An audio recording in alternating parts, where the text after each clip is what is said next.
All right, we're going to talk today about the first permanent English settlement in North America, Jamestown, established in 1607.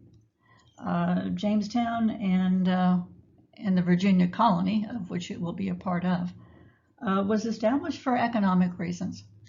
This colony was financed by a joint stock company called the Virginia Company, which means essentially it's a business enterprise, private enterprise. They're going to sell shares of stock in this enterprise to willing investors who are hoping to make a profit, right? As we're going to see, the first settlers who come to Jamestown are also hoping this is where they're going to get rich. This is a great money-making opportunity for them, for the company. And the investors. Now, let me just note, though, that these English colonies in North America will be different from the Spanish colonies that had been established in Central and South America in one important way. The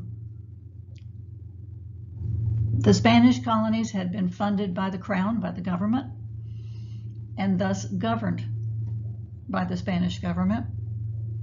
The English colonies, for the most part, are financed by private enterprise, and thus the governance of these colonies will fall to the company.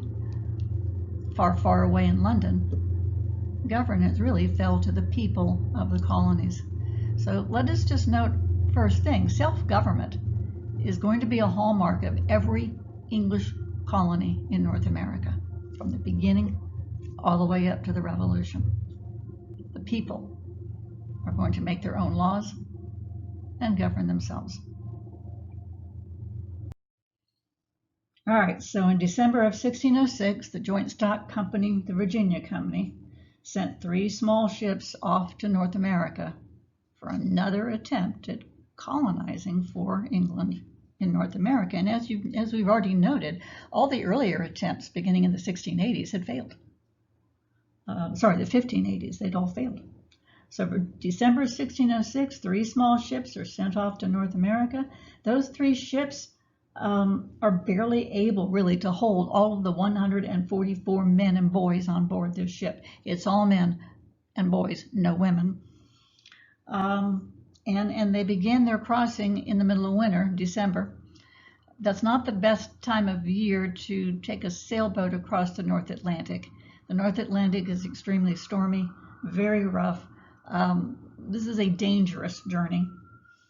But in April of 1607, the 104 survivors of this voyage, 40 will die en route.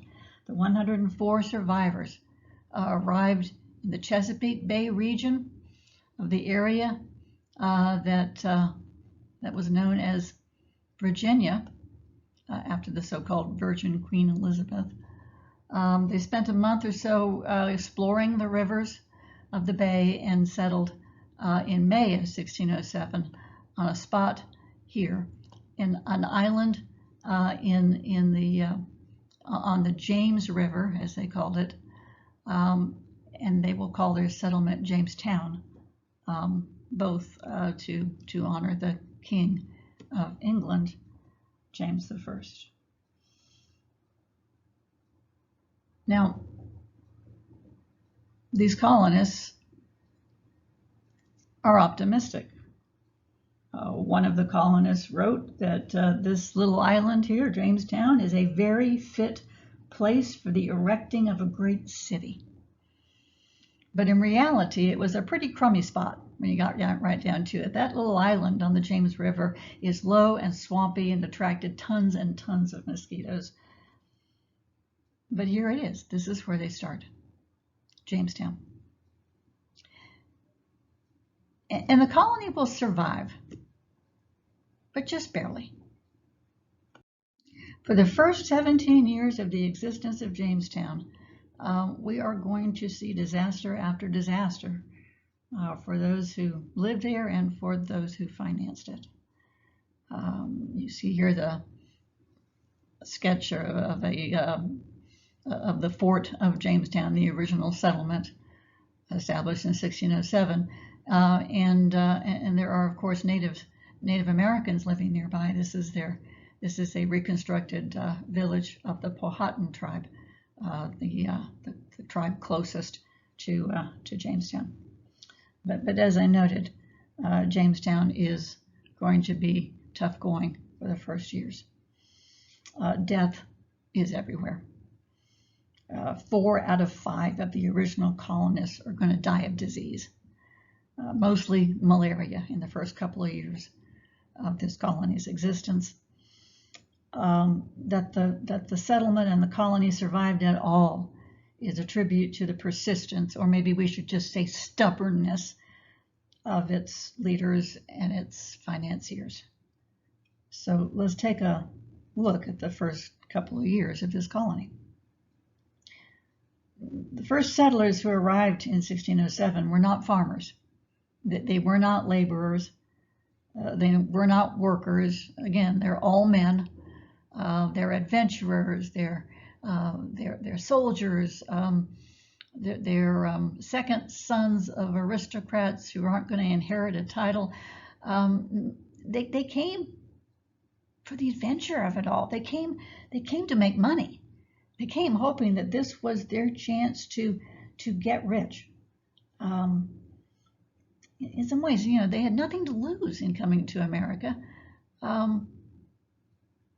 It's an adventure. It's exciting. It's a chance, a chance to become wealthy in the New World. And we know that this colony was established for economic reasons when we take a look at the instructions that the Virginia Company gave to the settlers. It's all about making money. The instructions that the Virginia Company gave to those men on board these ships, these first settlers of Jamestown, were to do these things. First of all, find a western water passage through this land to enable trade with Asia. I mean, remember, that had been the whole purpose for Christopher Columbus's explorations in the first place that bumped in to the Americas. And the financiers of the Virginia Company hope that they can still discover that all-water route through however big this land may be to be able to establish trade with Asia. So look for it. Look for that all-water route to Asia. Second instruction, establish trade with the native peoples. Christianize them while you're at it, but let's make money. Let's see what we can, let's see what trade goods we can sell them, what we can get from them. Let's make some money. And third, look for gold. Look for gold, they said. I mean, the Spanish had found gold and silver all over the place in Central America and South America. Why shouldn't it be in North America too? Look for gold, make a profit, get rich. This colony is established with the sole purpose of making money. But it's not gold that they find. It is disease and starvation that they find. These are skeletal remains of Jamestown settlers that were found by archaeologists in 2013. As we said, 4 out of 5 of the original colonists died of disease in the first years. Malaria, dysentery, typhoid fever. And the colonists that managed to escape disease often starved. Because you know what? These gentlemen colonists, these adventurers and aristocrats and soldiers, they don't know how to plant crops. They've never plowed a field in their life. And so the survivors of these first few years often had to rely on gifts from the native Powhatan tribe, gifts of food just to keep them alive. At the end of Jamestown's first year of existence, again established in 1607, in 1608 when they counted the population, only 38 colonists of the original 104 were still alive. Now, in 1608 and in 1609 both, 500 more colonists arrived in Jamestown from England. 500 more between 1608 and 1609. You do not have to memorize these numbers. But in 1610, when they counted, only 60 colonists were still alive. And by that time, Jamestown was hanging on by a thread. I mean, the town's fortifications were in ruins. Houses had been demolished to be used as firewood. They were flat out of food. And there were rumors that some colonists were resorting to cannibalism. But the Virginia Company was not going to give up. And in 1611, they sent more settlers to Jamestown with new governors. Governors who were instructed to figure out a way for this colony to survive. This colony will survive because those new leaders established martial law, military law. They're going to put together a very tough discipline that was aimed at making this colony self-sufficient in food production. And so these settlers are going to get marched to the fields every day by armed soldiers, whether they wanted to go or not. Natives did their best to try to teach them how to farm in this soil, what crops will grow. But this harsh military discipline is what it's going to take for these settlers to learn to grow food and have the motivation to do so. So punishments were pretty tough. Whipping would be the punishment for laziness. I think at least one settler was executed because he just simply wouldn't go with the program. But under martial law, the colony was finally able to produce food. They finally began to build better buildings. They actually began to expand a bit along the river. But mortality remained high. So some more stats, some more numbers. Again, you don't have to memorize these numbers. But let's just note, between 1610 and 1618, 3,000 more settlers arrived in Jamestown. So another 3,000 between 1610 and 1618. But when they counted the population of the colony in 1619, it stood at 1,000. Between 1619 and 1623, another 4,000 settlers arrived. But in 1624, the population stood at 1,300. And at this point, you almost have to wonder, why are they still coming? Don't they know it's a death trap? Well, no, they don't, right? How are you going to let them know? No cell phones, no text messages, no mail. You know, the Virginia Company is advertising this as a paradise. The Virginia Company is telling prospective colonists that this can be their chance to get rich. This is a great adventure, great land. You'll have a blast here. Come on, come to Jamestown. And in order to attract more settlers to the colony, they also began to offer an incentive. An incentive program essentially known as the headright system.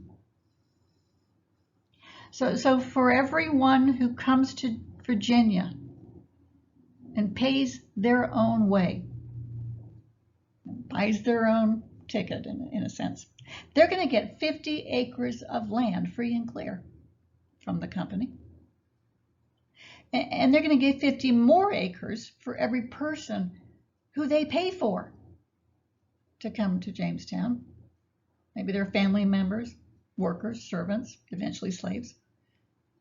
So this was a way that people who could afford to get there on their own could start to amass large tracts of land.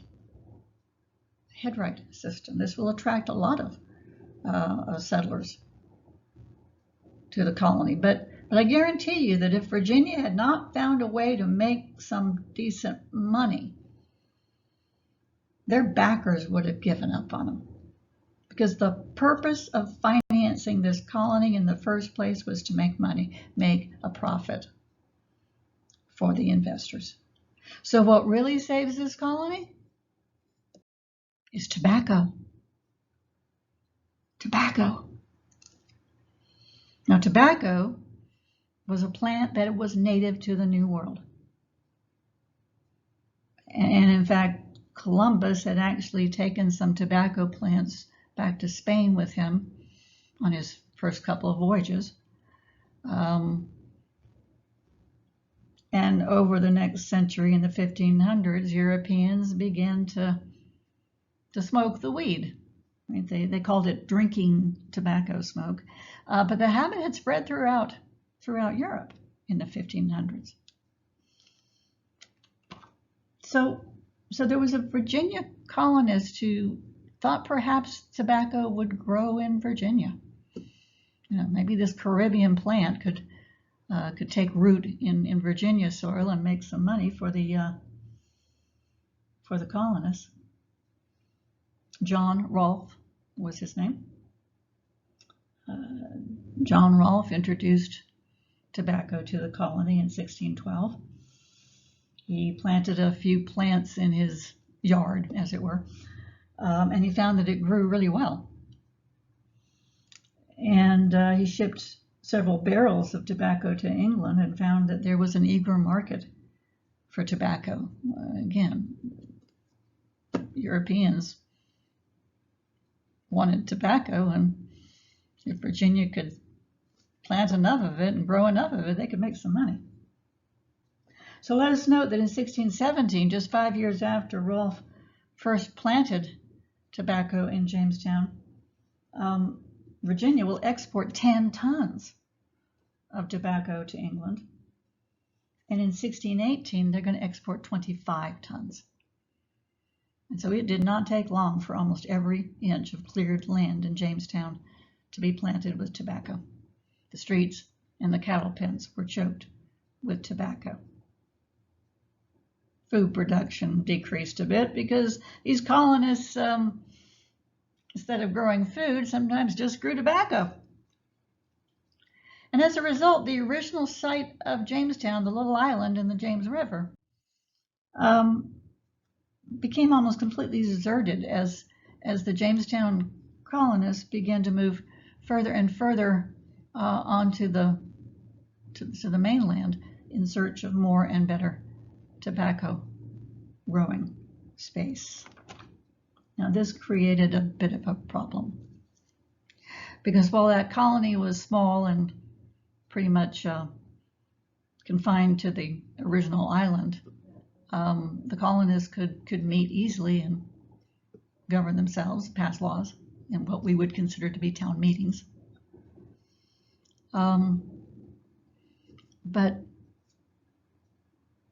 the fact that the colony began spreading further and further meant that there was no central location for those colonists to meet.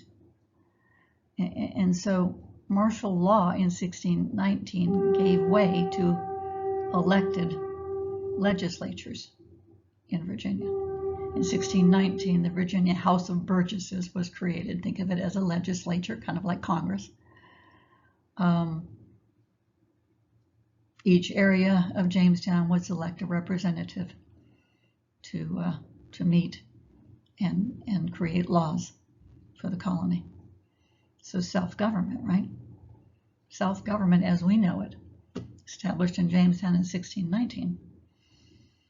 As I said, every single colony that England will establish in North America will be self-governed along these lines of elected representative government. But let's take a closer look at this map, because you'll note that as these colonists begin to spread out and form their own plantations or farms, they began to encroach on native lands. His area is here with a red triangle here, right? These are native villages, mostly Powhatan. Here. Oops, find my cursor. There, here. And so as these Jamestown colonies, these English colonists, began to move further and further out, they began to encroach on native lands. They began to take over lands that had always been in the hands of native peoples. Now, I forgot to note it from the last slide, but John Rolfe, who brought tobacco to Virginia, had married Pocahontas, who was the daughter of the Powhatan chief, in 1614. Now, that marriage between Rolfe and Pocahontas had resulted in a kind of alliance between Jamestown and the native peoples, the Pohatan tribe, kind of like when the kings of Europe would marry off their sons and daughters. But in 1620, when Pocahontas and Rolfe had taken their young son to England to visit family, she had contracted smallpox and died. With her death, the relations between the Powhatans and the English colonists began to deteriorate. The alliance that had been made by that marriage was gone. And as these colonists began to move in and take over native lands, it was clear that these colonists were becoming a threat to the Powhatan tribe. You know, the natives saw land very differently than the English did. The natives believed that land is for the common good, not owned by an individual, but owned in common by the people. But these English, you know, they want to own it. They want to put a fence around it. They want to keep everybody off. As they began to grow the colony, they became a threat to the Powhatans. They were invaders, right? They were taking native lands away from the native peoples. In March of 1622, this is going to create a conflict. You know, for most of the time that Jamestown had been established, the natives and the English had gotten along okay. There'd been some skirmishes, there'd been some fights. But again, that marriage between Rolfe and Pocahontas had created a time of peace. But with Pocahontas dead, with the English spreading further and further into native lands, in March of 1622, the chief of the Powhatans organized an attack on Jamestown. In this attack, 347 colonists were killed, including John Rolfe, which represented about a third of the population of the colony. This sets off then the Pohatan War. After that initial attack on Jamestown, the survivors in Jamestown sought revenge. And so they're going to abandon their fields once again to declare war against the Powhatan. They engaged on essentially a genocidal war against the natives. They called for, and I quote, a perpetual war without peace or truce to root out from being any longer a people. So cursed a nation, ungrateful to all benefit, incapable of all goodness. In other words, they want to kill as many of these natives as they can. Now, the bulk of the fighting in the Pohatan War will last from 1622 to 1626. There'll be some skirmishes after, but the primary war lasts for about 4 years. Let us note that when the fighting diminished in 1626, it is estimated that the Pohatan tribe had been reduced from a population of 40,000 to a population of about 5,000. Genocidal war indeed. But by that time, the Virginia Company was history. Because the Virginia Company is going to go bankrupt in 1624. By 1624, they were no longer able to attract enough financiers to keep on bailing out these colonists year after year after year. I mean, when they went to war against the Powhatans, they abandoned their fields to do so. A famine follows. They need more. They want more colonists to please come. They want the company to send them more stuff.